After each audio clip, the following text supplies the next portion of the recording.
আজকের বিশ্বে যুদ্ধ আর দখলদারির ধরন বদলে গেছে। এখন সেটা হচ্ছে ডিজিটাল অবকাঠামোর মাধ্যমে। সাইবার নিরাপত্তা বিশেষজ্ঞ লার্স হিলস দাবি করেন, পশ্চিমা শক্তিগুলো তাদের প্রযুক্তি ও ডিজিটাল নিয়ন্ত্রণ ব্যবস্থার মাধ্যমে এক ধরনের নব উপনিবেশবাদ চালিয়ে যাচ্ছে।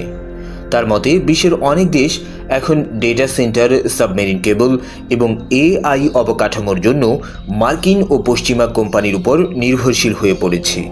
কারণ এই প্রযুক্তিগুলি তৈরি ও পরিচালনা করা অত্যন্ত ব্যয়বহুল এবং জটিল। এছাড়া ভিসা ও মাস্টার কার্ডের মতো বৈশ্বিক পেমেন্ট নেটওয়ার্কের কারণে আন্তর্জাতিক আর্থিক লেনদেনেও যুক্তরাষ্ট্রের প্রভাব ব্যাপকভাবে বৃদ্ধি পাচ্ছে। তিনি আরও সতর্ক করেন, গুগল বা বড় প্রযুক্তি কোম্পানির উপর অতিরিক্ত নির্ভরতা এক ধরনের ডিজিটাল ফাঁদ তৈরি করে। একবার কোনো দেশের প্রশাসনিক বা অর্থনৈতিক সিস্টেম এসব অবকাঠামোর উপর চলে গেলে সেখান থেকে বের হওয়া খুবই কঠিন হয়ে যায়, কারণ খরচ ও ঝুঁকি দুটোই অনেক বেশি।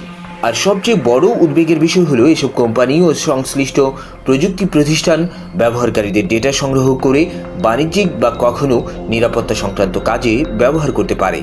এর পাশাপাশি ন্যাটো সমর্থিত বা বেসরকারি সাইবার সংস্থাগুলোর সহযোগিতা নিলে অনেক সময় দেশের অভ্যন্তরীণ অবকাঠামো ও রাজনীতি বাইরের নজরদারির আওতায় চলে যায় বলেও আশঙ্কা প্রকাশ করেন তিনি। সব মিলিয়ে প্রশ্ন উঠছে, প্রযুক্তির এই নির্ভরতা কি সত্যি উন্নয়ন, নাকি নতুন এক ধরনের ডিজিটাল নিয়ন্ত্রণ ব্যবস্থা?